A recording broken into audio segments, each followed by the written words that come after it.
इसरो के चंद्रयान 3 ने अंतरिक्ष में मचाया ऐसा भौकाल जिसे देखकर रूस छोड़िए चीन और ब्रिटेन का हुआ बुरा हाल। 16 अगस्त के दिन इसरो के वैज्ञानिकों ने दबाया सा बटन जिससे दहाड़ते हुए चांद के करीब पहुंचा भारत का चंद्रयान। दोस्तों, पिछले 30 दिनों से बिना रुके सफर करते हुए भारत का चंद्रयान अपनी मंजिल के बेहद करीब पहुंच चुका है। इसी बीच इसरो की तरफ से एक बहुत बड़ी खबर निकल कर आ रही है जिसे सुनकर भारत के दुश्मन देशों की हवा टाइट हो गई है और चीन की बातों में आकर चंद्रयान 3 के पीछे लूना 25 भेजने वाले रूस की तो बैंड बज गई है। तो आखिर 16 अगस्त के दिन चंद्रयान 3 ने ऐसी तो क्या करामात कर दिखाई है जिसकी खबर पूरी दुनिया में आग की तरह फैल रही है। और इस मिशन से जुड़ा ऐसा तो क्या सीक्रेट है जिसे इसरो ने पूरे 1 महीने से छिपाकर रखा था।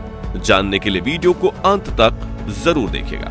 दोस्तों, 14 जुलाई के दिन पृथ्वी से रवाना होने के बाद चंद्रयान 3 ने पूरे 17 दिन पृथ्वी के गोल गोल चक्कर लगाए थे और 1 अगस्त के दिन इसने चंद्रमा की तरफ जाने वाला लंबा गैलेक्टिक हाईवे पकड़ा था। जिसके बाद 5 अगस्त के दिन चंद्रयान 3 ने चांद की कक्षा में प्रवेश किया था और तब से ये चंद्रमा के चारों तरफ ऑर्बिट रेड्यूसिंग मैन्यूवरिंग कर रहा है, यानी कि ये धीरे धीरे अपनी कक्षा को छोटा करते हुए चांद के नजदीक जा रहा है। और अब इसरो की तरफ से एक बहुत ही बड़ी खुशखबरी निकल कर आ रही है जिसे सुनकर आपका सीना गर्व से चौड़ा हो जाएगा। जी हाँ, करीब 32 दिनों में 25 लाख किलोमीटर से भी ज्यादा का सफर करके चंद्रयान 3 चांद के बेहद करीब पहुंच चुका है। और अब 16 अगस्त के दिन इसरो के वैज्ञानिकों ने चंद्रयान मिशन का सबसे मुश्किल पड़ाव पार कर लिया है, जो कि था 100 किलोमीटर की गोलाकार ऑर्बिट में प्रवेश करना। दरअसल अब तक चंद्रयान 3 चांद के अंडाकार कक्षा में चक्कर लगा रहा था, लेकिन अब इसरो के वैज्ञानिकों ने इसे चांद की 100 किलोमीटर वाली गोलाकार कक्षा में धकेलकर एक बड़ा कीर्तिमान हासिल कर लिया है। दोस्तों, चंद्रयान 3 मिशन का यह पड़ाव इतना महत्वपूर्ण इसलिए था क्योंकि अगर इसमें थोड़ी सी रफ्तार कम ज्यादा हो जाती या फिर एंट्री गलत हो जाती तो चंद्रयान 3 इस कक्षा को पकड़ ही नहीं पाता और चांद की सतह पर क्रैश लैंडिंग कर सकता था। लेकिन भारत को चंद्रयान मिशन के इस पड़ाव में भी कामयाबी मिल चुकी है और ये चांद की 100 किलोमीटर वाली कक्षा में गोल गोल घूम रहा है। इसी कक्षा में चंद्रयान 3 के इंटीग्रेटेड मॉड्यूल में से प्रपल्शन मॉड्यूल और विक्रम लैंडर अलग होने वाले हैं। इसके बाद प्रपल्शन मॉड्यूल अगले कई सालों तक इसी कक्षा में घूमता रहेगा, जबकि लैंडर मॉड्यूल लैंडिंग के लिए आगे बढ़ेगा।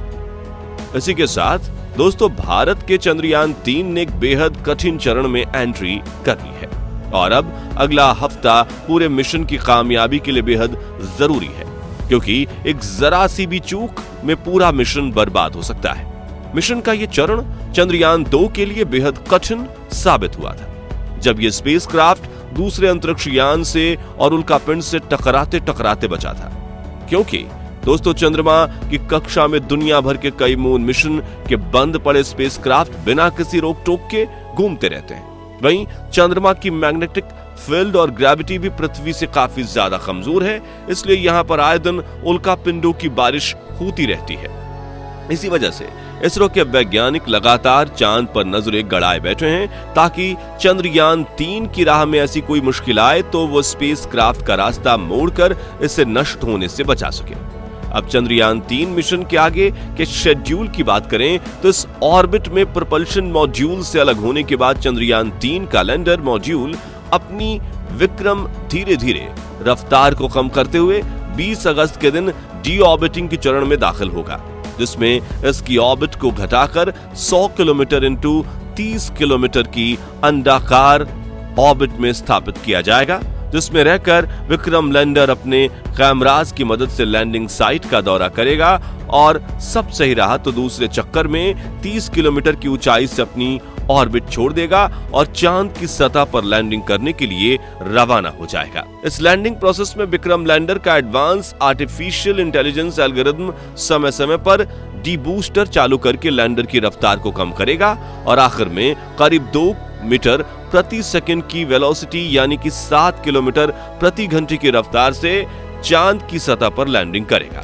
हालांकि साथियों, जहां चंद्रयान 3 चांद की सतह पर 23 अगस्त के दिन लैंड करने वाला है, वहीं रूस का अंतरिक्ष एजेंसी रोसकॉस्मोस का लूना 25 को डायरेक्ट रास्ता पकड़कर चांद की तरफ भेज दिया गया है और वो 22 अगस्त के दिन ही चांद की सतह पर लैंड कर जाएगा।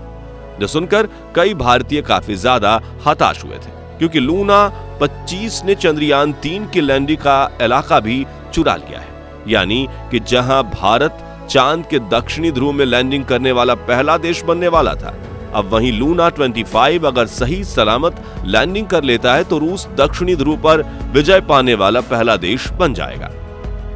लेकिन आपको बता दें कि इसरो ने पूरी दुनिया से एक सीक्रेट छिपा कर रखा है, जिसके बारे में पता लगते ही रूस का तो डर के मारे गला ही सूख गया है। और वो सीक्रेट ये है कि चंद्रयान 3 के पास करीब 2 एक्स्ट्रा दिन है और अगर इसरो चाहे तो इसकी रफ्तार को बढ़ाकर या जो एक्स्ट्रा चक्कर लगाने वाला उसे घटाकर 21 अगस्त को ही चंद्रयान 3 को दक्षिणी ध्रुव पर उतार सकता है। हालांकि फिलहाल इसरो का ऐसा कोई प्लान नहीं है, क्योंकि हम कंपटीशन में नहीं बल्कि मिशन को सफल बनाने में यकीन रखते हैं। और इस वक्त जिस तरह से चंद्रयान 3 आराम से आगे बढ़ रहा है, ऐसे में इस मिशन की सफलता के चांसेस पूरे 100% है। लेकिन अब कई लोगों के दिमाग में यह सवाल उठ रहा है कि आखिर इसरो ने चांद पर जाने के लिए इतना बड़ा रास्ता चुना ही क्यों? यानी कि जहां नासा के अपोलो मिशन को चांद पर पहुंचने में 4 दिन लगे थे, यूएसएसआर के लूना 1 ने तो सिर्फ 34 घंटे के बाद ही चांद पर लैंडिंग की थी और रूस का रीसेंट मिशन लूना 25 सिर्फ 5 दिन के बाद ही चांद की कक्षा में पहुंच चुका है। तो फिर इसरो को यह मिशन पूरा करने के लिए 10 गुना यानी 40 दिनों का समय क्यों लग रहा है? तो इसके पीछे का सबसे बड़ा कारण है टेक्नोलॉजी एंड बजट। दरअसल इन सभी देशों ने अपने अंतरिक्ष यान को चांद तक पहुंचाने के लिए एक सीधे रास्ते से भेजा था, लेकिन ऐसा करने के लिए काफी बड़े बड़े लॉन्चर्स और बहुत ज्यादा ईंधन की जरूरत पड़ती है, जिसके लिए खर्चा होता है बहुत सारा पैसा। और इन देशों के पास अपने स्पेस मिशन के लिए काफी हाई बजट था, जबकि कम खर्चे में मैक्सिमम आउटपुट देना इसरो की सबसे बड़ी खासियत है। और इस बात को ध्यान में रखते हुए इसरो के वैज्ञानिकों ने चंद्रयान 3 की लॉन्चिंग में उसी इलिप्टिकल रूट को इस्तेमाल किया जिससे मंगलयान और चंद्रयान 2 को लॉन्च किया गया था। इस रास्ते में चांद पर जाने का सबसे बड़ा फायदा यह है कि इसमें सिर्फ ऑर्बिट बदलने के लिए ही फ्यूल की जरूरत पड़ती है, यानी कि ज्यादा ईंधन को ले जाने के लिए बड़े बड़े रॉकेट और स्पेसक्राफ्ट की जरूरत नहीं पड़ती, जबकि डायरेक्ट लॉन्चिंग में बहुत ज्यादा फ्यूल चाहिए होता है। इस वजह से जहां पर नासा के अपोलो स्पेसक्राफ्ट की लॉन्चिंग में 4,40,000 किलोमीटर फ्यूल का इस्तेमाल हुआ था, वहीं चंद्रयान 3 मिशन में इससे 15 गुना कम यानी कि करीब 27,000 किलोग्राम फ्यूल का इस्तेमाल किया जा रहा है। और इससे भारत को कितना फायदा हो रहा है उसका अंदाजा आप इसी से लगा सकते हैं कि जहां नासा के अपोलो मिशन के तहत चांद पर एक स्पेसक्राफ्ट को भेजने में 2900 करोड़ रुपए खर्च हुए थे, रूस अपने लूना 25 मिशन के लिए 1600 करोड़ रुपए खर्च कर रहा है। वहीं भारत के चंद्रयान 3 का बजट सिर्फ 615 करोड़ रुपए है।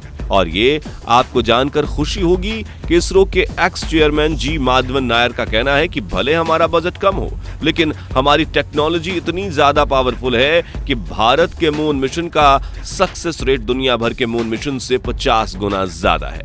और दोस्तों, भारत की अफोर्डेबल टेक्नोलॉजी में इसी निपुणता को देखकर रोसकॉस्मोस, नासा और चीन समेत पूरी दुनिया के कई बड़े स्पेस एजेंसीज को इसरो से जलन होती है, क्योंकि उन देशों की गवर्नमेंट भी अपने स्पेस एजेंसीज पर आए दिन दबाव डालती है कि आप भी इसरो से कुछ सीखो और अपने मिशन में थोड़े पैसे बचा लो। लेकिन वे लोग चाहकर भी इसरो जितने कम बजट में अपनी कोई स्पेस मिशन को नहीं कर पा रहे हैं। तो दोस्तों, अगर आपको भी चंद्रयान 3 मिशन को लेकर इसरो पर गर्व महसूस हो रहा हो तो कमेंट बॉक्स में भारत के वैज्ञानिकों की तारीफ में 2 शब्द जरूर कहिएगा। वीडियो पसंद आया हो तो इसे लाइक और शेयर जरूर कीजिए। साथ ही ऐसे ही कमाल की वीडियोस देखते रहने के लिए हमारे चैनल को सब्सक्राइब कर दीजिए। यदि आप फेसबुक पेज पर हैं तो पेज को फॉलो करना बिल्कुल भी ना भूलें। वीडियो को अंत तक देखने के लिए आपका बहुत बहुत धन्यवाद।